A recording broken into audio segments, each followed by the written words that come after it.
We'll do like our zany little joke outro part that I just cut it on the end. You know. Yeah.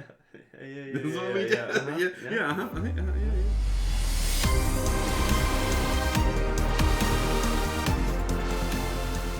Hi everyone, and welcome to another Atmos Gaming video. So we're back from Pax East. It was so fun. It was a blast. Mango, you had a good time, right? Oh yeah. So Mango participated in his first big tournament. Yeah. It was Lorcana 1K at Pax East, and you almost made top 8. Just a couple mistakes away. A couple little play mistakes. You were playing the typical Ruby Amethyst control build, or at least our flavor of it, but you're probably very familiar with that build. Yeah. As you see here on this deck list, I brought something a little spicier. So we've been paying close attention to the meta. Right. We have all the meta decks built. We've done hours and hours of testing. Actually recorded a lot of it, but who has time to watch or edit that? Yeah. So we're just going to cut to the chase and give you the results of all of our testing. So as you guys are probably aware, there's a ton of control, right? Control keeps trying to go over the top of other control. They get greedier and greedier, and I finally had enough. Yeah. I said, someone needs to stand on business. Someone's gotta stand on business. We need aggro to balance this out. So I just started trying to build around an aggro shell, and I think the best aggro shell is going to be the Amethyst package that we've seen, right? It can both apply pressure and aggro. It can bounce to give you a little bit of mid-rangey sort of protection for your aggro. And it also has some high-end or end-game sort of draw and reach. Right. That's kind of a magic term. Reach as in reaching that final lore. Yeah. Not reach as in engaging with creatures, but just getting there. How do I get to 20 lore? Need those extra points. Merlin Goat, the goat, is going to get you there. Literally the goat. So we had that really strong amethyst shell, and the question was what color to pair with it. So we tried a couple different things. We tried amber, which I think is pretty typical in the meta. Amber is also very aggressive. We tried ruby to get access to more Simbas, to go with the Pinocchios, maybe a little interaction with Teeth and Ambitions. But then I got kind of a crazy idea. What about emerald? Emerald's always been an aggressive color, quite a lot of pips. We got Cursed Merfolk, which is one of the most aggressive cards with hand disruption. But I think what made this deck a little hidden is whenever anyone starts considering Emerald, especially with Amethyst, they start going, ooh, tempo, Ursula 3, mid-range, I'm bouncing your stuff, I'm casting multiple songs. I didn't want to do that. I don't even see any songs besides this. There's only friends on the other side that you see here. But if you'll notice in this list, there's no Ursula 3. Right. And I think Ursula 3 is actually a trap. Yeah. Because the moment you start going mid-range, you're not going to be fast enough. Control's going to go over the top. Yeah, you might do some neat things, but you're just going to lose in the end game. So the key was to stay as lean and as aggressive as possible while taking advantage of what Emerald brings to the table, which is being aggressive on top of hand disruption. Yeah. We do have a little bit of tempo-y things that we'll go over, like we do have the all-important Ursula here, but that's really just protection, because one of the biggest matchup issues we're going to have is really strong songs, particularly steel songs. Let the Storm Rage On, is going to be one of our biggest issues. Right. And there's a kit that you'll see kind of over there as well, which we'll go over that. He's more or less ink, but he can also be useful. Yeah.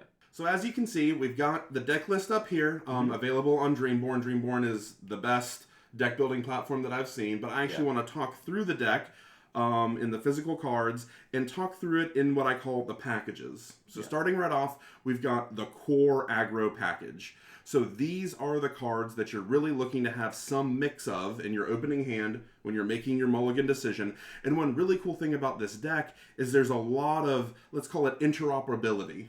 There's a lot of cards that kind of do the same thing, so this deck actually draws really smooth.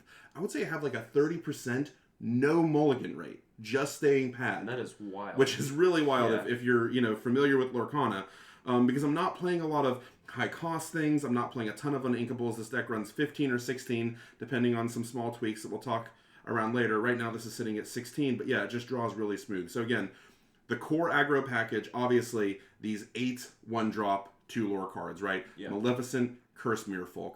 Then following up, we have our 2-drops, also very aggressive, Enchantress. So why Enchantress? Can you tell me, Mango? She trades with this card that everyone plays. Yes. Madame M. Fox, an incredible card. Enchantress, I'm pretty sure, is the only 2-cost, 2 lore that can trade with Madame Mim. Yep. Does not get eaten with Madame Mim. She trades with all the challengers that cost 1 and 2 as well. Yes. That people try to trade up with. Yes, exactly. Your Rafikis, yep. your Captain Hook. So Enchantress actually kind of tempted to go to 4 because she's performed very well in the actual tournaments. So the goal here is that not only are we aggressive, we are awkward to trade with, right? If you're trying to trade with Cursed Merfolk, it's costing you a card. Yep. Flynn, it's costing you a card. Enchantress, also probably costing you a card. Yep. Maleficent and Pinocchio are obviously a little more fragile. Yep. But that's where our Amethyst comes in, right? We've got the bounce package. If you're familiar at all with how that plays out, Maleficent, Cursed Merfolk on 1, Exert to Quest for 2, bounce with Madame M Snake. Very typical. Pinocchio, both of these Madame M's go the same way. So why do I have Ursula here as part of the core aggro package? Because aggro is great as long as it's not getting very effectively removed by songs. Easily at that. Yeah, easily. And that's really where one of your hardest matchups is going to be Steel Songs. Also, the Emerald Steel deck, especially if it's playing BOGO to do mass damage, it's going to be really rough. But getting a Let the Storm Rage On out of their hand is very important. Oh, yes. Very important. You're also happy to get a Grab Your Sword or a Strength of a Raging Fire. Those are all good things to get out of your hand. Also, notice, Ursula getting 1 song is good, but imagine you're playing against Steel Songs. The first time you play it, you get or Let the Storm Rages On, or Strength of a Raging Fire out of their hand, but you see a whole new world. Yeah. Or you see a Grab Your Sword. Well, I can look to bounce it and play it on 4, theoretically, before they can even cast it. Maybe they aerial and accelerate into it, or Robin Hood Shift or something. Yeah. But you can actually get multiple songs out of your opponent's hand, and that is actually quite effective. So that's really the core package. Again, it's typical aggro, with your bounce to help protect your aggro, as well as a little bit of interaction here with Ursula, again to protect your aggro. So core aggro, protection of the aggro, some interaction with Madame M Fox and Ursula to again protect your aggro. But what outside of this are we going to add? We need support for this core package. So let's talk about it. We're going to move our camera over here. Here we go. So here's the second part of the deck, all the supporting pieces. We talked about the bounce already. Next, we're going to talk about this section of cards. I like to call this the ink section because unless I need it, all these 3-drops, they all happen to be 3-drops, they're basically ink. Yeah, it's like your fail case / ink. Yeah, exactly. Very commonly, these are the sort of cards when I stay pat that I'm fine them being in my hand because this is what I'm inking turn 1. Yeah. And also a little bit of extension here on these 1-drops as well. If you notice something about these cards, these are all kind of gaining me cards, right? Chernabog's, Friends on the Other Side, Maleficent, 3. All of these are going to draw me additional cards, maybe when I need a little bit of reach. Kit Cloud Kicker maybe is bouncing their Ursula, because God forbid they actually Let the Storm Rage On ×2 with an Ursula 3. That basically loses you the game, so you really don't want that to happen. So Kit can give you a little tempo. Basically, if your opponent runs into a good Kit situation, you Kit them. Yeah. If you need some more cards to get there, you use this.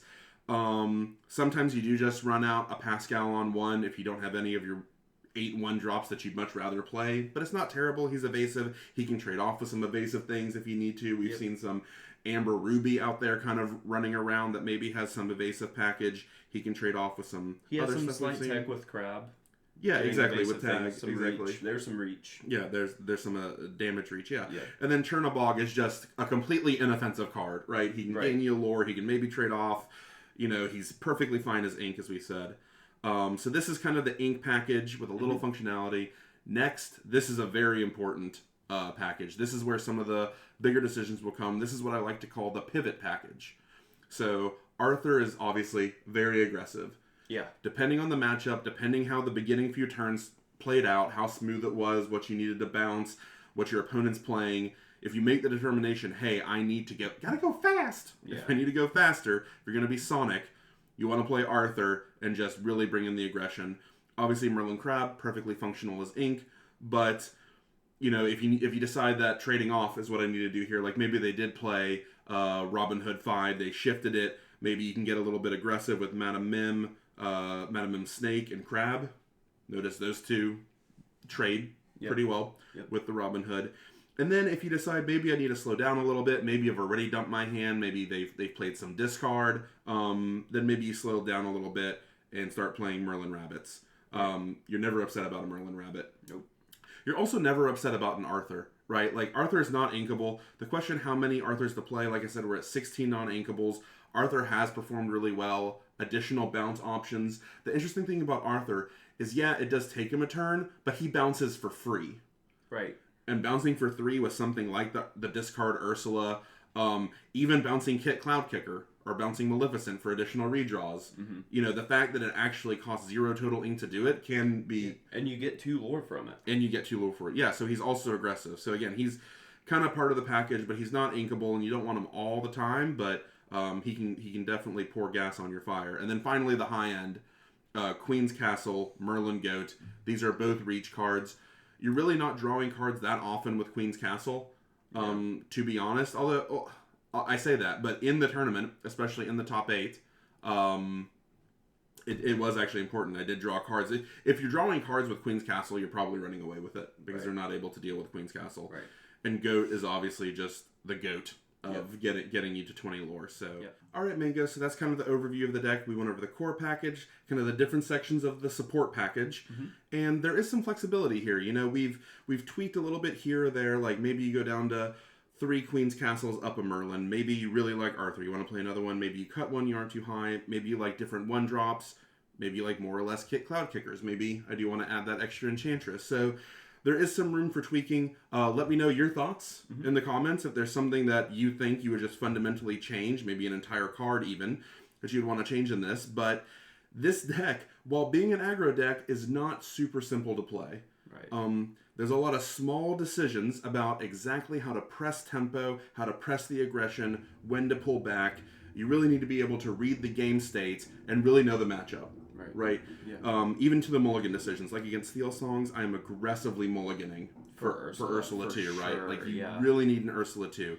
Against control matchups, ironically, playing against control matchups are very relaxing. Yeah. Like, Ruby Amethyst, Sapphire. Ruby Amethyst does not do well into this, and neither does Ruby Sapphire. Yeah, so actually in the semifinals of the Pax East 1K, I got to play against Melissa, our new friend from the new play group. Over at Omar's, and she was piloting the Ruby Amethyst deck. And yeah, control decks, this deck is very happy to play against. As a matter of fact, Ruby Sapphire, I'm not really sure it has much of a win condition against this deck. Yeah, you just run away. Yeah, the greedier. So I think Ruby Amethyst probably does have a chance because it's like the OG control deck, right? Yeah. It evolved into being the control deck that can kind of handle all the tempo and aggro. But any deck that's trying to go over the top of Ruby Amethyst basically cannot beat this deck.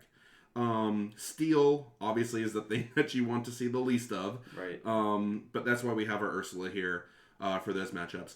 One very specific interaction that I do want to talk about. I'm going to move this back over here because I think this is a very important one, and one thing that really sold me on this deck, because initially I was like, man, can any aggro survive against a turn 1 Robin Hood into a shifted Robin Hood on turn 3, especially if they're on the play, right? Right. Because we were talking about when that card first came out, I said it's not even that the card exists, it's how it changes play patterns, because you have to respect it. Right. Like, can you even quest into the threat of a shifted Robin Hood 3 coming at you? And the answer is yes, this deck can. But specifically, you really want Cursed Merfolk and Flynn Rider. Right. Because if you think about what shifting is, especially if your opponent is on the play, right? If your opponent's on the play, you're already up a card, because they start with 7, you draw to go first, you have 8. When they shift the Robin Hood, they are going down a card. Like, they are consuming their 1-cost Robin Hood to do that. If then they want to aggressively, with that Robin Hood, trade off a Cursed Merfolk and a Flynn Rider and go down an additional card, I think you're actually favored. Yeah. So one of the best, like, counter steal openings to aggro, the Robin Hood aggression, it goes down enough cards, specifically because of Flynn Rider and Cursed Merfolk, that they're kind of up against it. Yeah. Even with that really good opening. Now, obviously, if they shift the Robin Hood and then sing Grab Your Sword, you're feeling worse about it. Yeah. That's, again, where Ursula comes in. Ursula, I was running 3 of these initially. That was a mistake. We immediately went to 4. Yeah, real quick. Immediately went to 4 on that. So yeah, there's a lot of kind of cool interactions like that, really knowing the matchups, really understanding the tempo, the pace of the game, how aggressive you can be. But again, you are always trying to be aggressive with this. Oh yeah. Like if you are not playing one of these 8/1 costs, turn 1, you don't feel great about it. Like that's the key is you want at least one of these. You're almost certainly going to have a 2-drop. It just plays so many 2-drops. Right. And you at least want one piece of bounce. So ideally you have like maybe 2 1-drops, 2 2-drops, 2 pieces of bounce, and maybe a support card, right? Because I mean we got to ink stuff as well. You got to ink at some point. So that's how the deck's moved. Now on the ink, you can operate very comfortably at 4 ink, at 3 ink. Yeah. I've won games staying at 3 ink the entire game because that like locks me out of just 12 cards, or no, that's even less than that. 11 cards cost 4 or more. So you're very easy to very able to operate on 3 ink. But also, I would say on average, I probably get to like 6 ink. Yeah. Maybe 7 at the very, very end. Yeah. Yeah, I mean, just thinking about how you can play your turns, you really don't need more than 5 almost ever. Yep. Exactly. Like, when are you playing even 2-3 costs? Yeah, if you start doing some like tempo bouncing things, maybe you kind of can start spending like 7. So I have gotten to 8 with the classic goat. You go play goat, Arthur goat back to your hand, play goat. Win the game. So one thing I actually haven't tested this too much against is other aggro decks. That might be where Kit comes in. But again, Madam Mim Fox is just so good into other aggro. So maybe that's where like Enchantress, Kit Cloud Kicker, Madam Mim Fox, always an all-star in those sort of matchups. But yeah, every control matchup, this deck's great into. Steel can be a little hard, but I don't think you're a huge dog against Steel Songs. Right. The Emerald Steel variant with BOGO can be rough. That's probably the worst matchup. You're probably at least 60-40 dog in that matchup. But yeah, just wanted to share this deck. It did great. I plan on it continuing to do good. Yeah. And it's a lot of fun. Yeah. Thanks, guys. Bye. Bye.